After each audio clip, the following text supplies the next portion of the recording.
Bismillahirrahmanirrahim.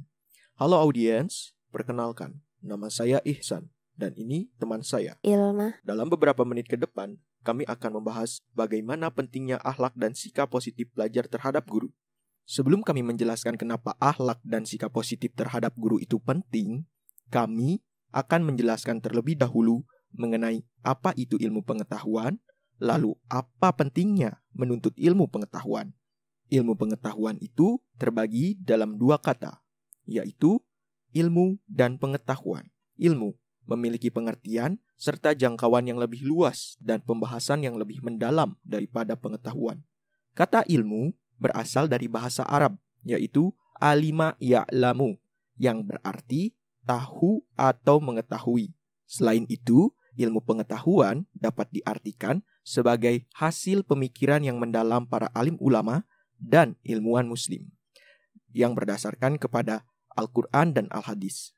Ketika seseorang ingin mendapatkan ilmu, maka ia harus mempelajari pengetahuan, sehingga dapat dimaknai bahwa ilmu adalah kumpulan pengetahuan yang disusun secara sistematis dan terukur, serta dapat dibuktikan kebenarannya secara empiris. Pengetahuan itu berasal dari kata tahu, yang memiliki makna menyaksikan, mengalami, memikirkan, dan lain sebagainya. Pengetahuan memberikan makna keadaan seseorang yang telah mengerti mengenai sesuatu. Misalnya, A. Mengetahui bahwa sebelum melakukan salat, dirinya harus berwudu terlebih dahulu. Pengetahuan A tidak dapat dikatakan sebagai ilmu, karena untuk mendapatkan ilmu, A harus belajar terlebih dahulu mengenai bagaimana fikih toharoh yang dianjurkan oleh Rasulullah dalam berwudu. Apa sih pentingnya menuntut ilmu? Ilmu adalah suatu hal awal yang dibutuhkan dalam perjalanan aktivitas kehidupan manusia.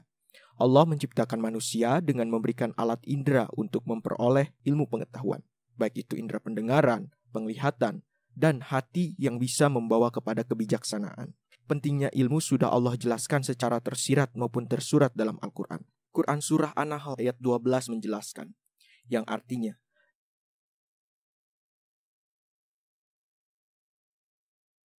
selain itu, dalam Quran Surat Al-Mujadalah ayat 11 yang artinya,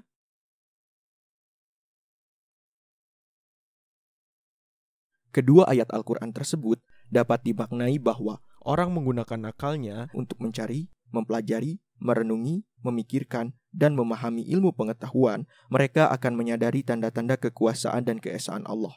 Seseorang yang menuntut ilmu akan menjadi manusia yang tawadu serta menumbuhkan rasa takut yang dibarengi dengan ketaatan kepada Allah. Seseorang yang menuntut ilmu akan Allah angkat derajatnya. Dan yang paling penting adalah dengan menuntut ilmu, kita dapat membuka jalan sebagai manusia yang dapat bermanfaat bagi sesama.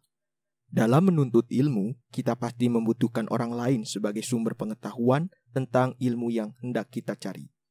Orang lain itu disebut sebagai guru. Guru merupakan salah satu orang yang berjasa dalam hidup kita.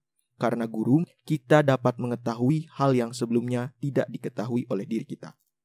Begitu besarnya peran seorang guru, sehingga akhlak, adab, atau etika adalah suatu hal yang penting untuk diterapkan bagi seorang penuntut ilmu. Secara kebahasaan, adab berasal dari kata aduba ya budu atau adaba yuwaddibu ta'diban, yang artinya melatih, mendisiplinkan diri, atau menanamkan sopan santun. Rasulullah Shallallahu Alaihi Wasallam pernah bersabda, yang diriwayatkan oleh Ahmad dan disahihkan oleh Al-Jami, artinya,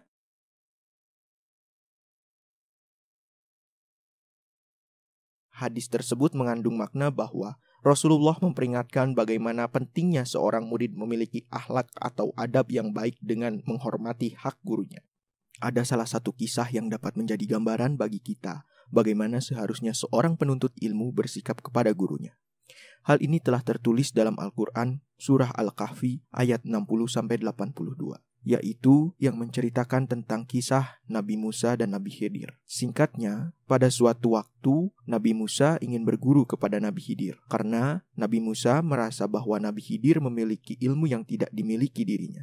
Namun, awalnya Musa selalu ditolak, tetapi dengan kegigihan, pada akhirnya Nabi Khidir menerima Musa sebagai muridnya. Nabi Khidir memberikan syarat kepada Nabi Musa bahwa Musa dilarang bertanya tentang sesuatu apapun sampai Nabi Khidir menjelaskan tentang apa yang dilakukannya. Tetapi Musa merasa tidak tahan dengan apa yang dilakukan Nabi Khidir. Hal ini menyebabkan Musa bertanya atas apa yang telah dilakukan oleh Nabi Khidir. Dan pertanyaan Musa itu dijawab. Seraya setelah menjawab pertanyaannya, Nabi Khidir meminta berpisah dengan Musa karena Musa bertanya sebelum diizinkan oleh Nabi Khidir.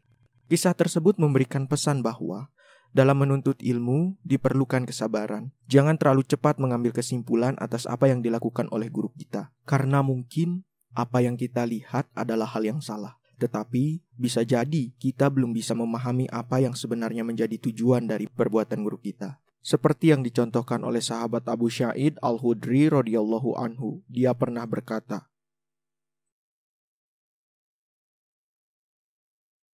hadis tersebut memberikan pesan bahwa kita seharusnya mendengarkan guru kita sedang berbicara menerangkan pelajaran, bukan malah sibuk berbicara dengan kawan di samping kita atau sibuk dengan gawai yang kita miliki. Umar bin Khattab yang dikenal memiliki watak yang keras dan ketegasannya ketika beliau berbicara kepada Rasulullah tak pernah meninggikan suaranya. Bahkan terkadang Rasulullah sampai kesulitan mendengar apa yang Umar katakan.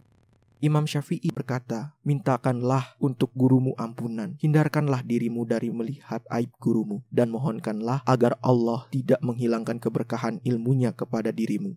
Pesan ini sejalan dengan keadaan saat ini. Mungkin ketika kita sedang menuntut ilmu, ada ketidakcocokan antara ilmu yang disampaikan dan apa yang menjadi perilaku dari guru kita. Maka sikap kita sudah seharusnya jangan menggunjing atau mengaduh, melainkan kita harus mendoakan dan mengambil hal-hal yang baik atas apa yang sudah diajarkan oleh guru kita. Sehingga Imam Al-Ghazali dalam kitab Al-Adab fi Ad-Din menjelaskan bagaimana agar hubungan murid dengan gurunya berjalan dengan baik. Salah satu caranya adalah dengan membangun suasana keagamaan dalam proses belajar. Suasana yang religius, saling memberi contoh dalam akhlak dan sikap yang baik antara murid dengan guru dan guru kepada murid.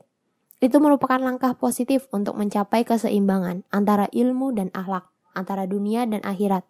Dari penjelasan tersebut dapat diambil kesimpulan bahwa akhlak atau adab adalah hal yang utama dan harus terus dilatih setiap waktunya oleh seorang pelajar. Akhlak dan adab adalah hal yang paling mendasar dalam meniti jalan kehidupan. Dia diibaratkan sebagai samudera yang luas dan dalam. Sedangkan ilmu adalah tools yang bisa diibaratkan sebagai kapal atau alat untuk berlayar di atas samudera yang begitu luas dan dalam itu. Terima kasih telah menonton video ini. Wassalamualaikum warahmatullahi wabarakatuh.